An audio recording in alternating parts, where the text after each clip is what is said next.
Aloha, magical multidimensional beings. This is Angel Melissa. Welcome to my channel, Fifth Dimensional Affirmations by AM. And I'm excited and I'm feeling so happy that you have stumbled here and it was no accident. I love affirmations and rampaging. They are designed to change your reality. If you're interested in leveling up your reality, hit the subscription icon and you will be updated with all the downloads of magical words that will literally change your reality and put you on the next dimension. Let's get started. So, I think the first appropriate audio that I wanted to make for you all is just the basics. What are affirmations? And why are they important? And how to use them.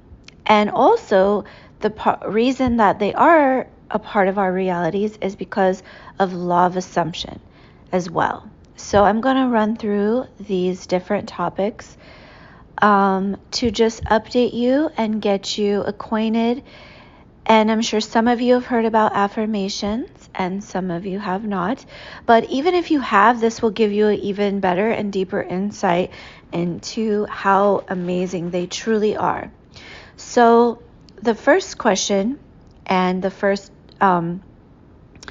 bit of knowledge to give you is, what are affirmations? So affirmations are actually brief phrases repeated frequently, which are designed to encourage positive, happy feelings, thoughts, and attitudes. Why are affirmations important? So there's a lot here, but I tried to take the most important little tidbits that I think, because I could make a really long video, but I think that this is the best ones to kind of put it all in one perspective, but that you might not know about. So why are affirmations important? Well, affirmations are important because they actually change the way of our thinking. And they actually exercise our mind.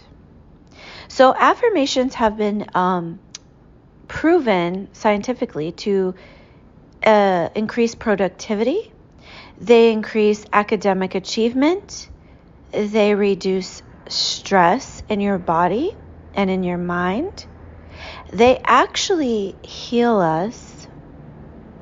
Another reason that affirmations are important is they change our outlook on life.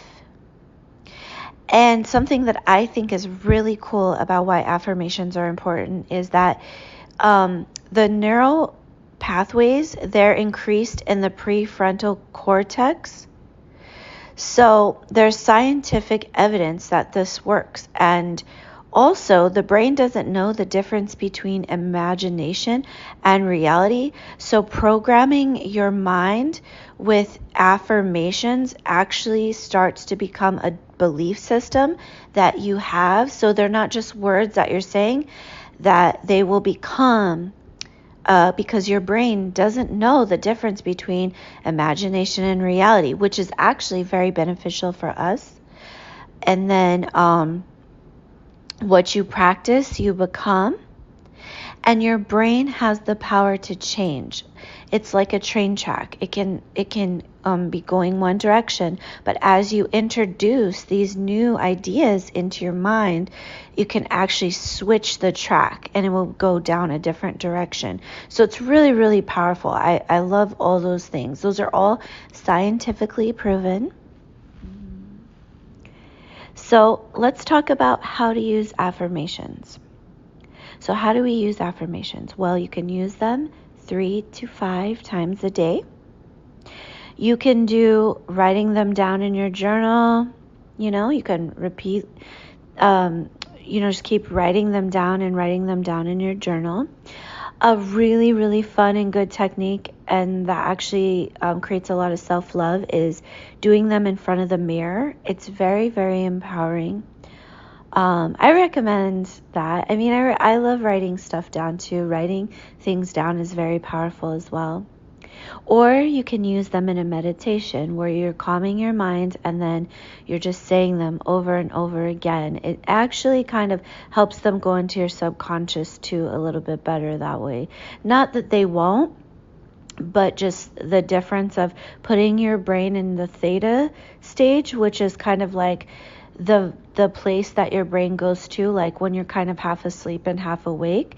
So if you're breathing a certain way and you're meditating, or maybe you don't even have to call it meditating, but you're just creating this theta stage where your brain waves are in that realm, you actually can get them more into your subconscious that way. Also, another thing is that, speaking of the theta stage, you can actually, what I like to do personally is I like to do them like when I'm doing a mundane task like sweeping or doing the dishes or taking a shower, because that's actually when you are in your theta stage naturally, like because you kind of tend to go on autopilot. And personally, I like this stage a lot. I mean, not this stage, but I like doing it in that theta stage, because when I'm doing those tasks, because I'm actually making sure to take a conscious effort to take control of what I'm thinking. Because when you're on autopilot, you're more apt to think in your old way of thinking. But if you're being conscious and you're being deliberate and you're being aware of yourself, then you're taking the initiative to actually be replacing those thoughts before they could even creep up. Because a lot of times you don't even know what you're thinking, because you have we have over 700,000 thoughts a day, so there's no way to actually keep track of that. But if we're conscious and aware in those times, that's when we tend to go on autopilot. That's when it turns into a theta stage as well.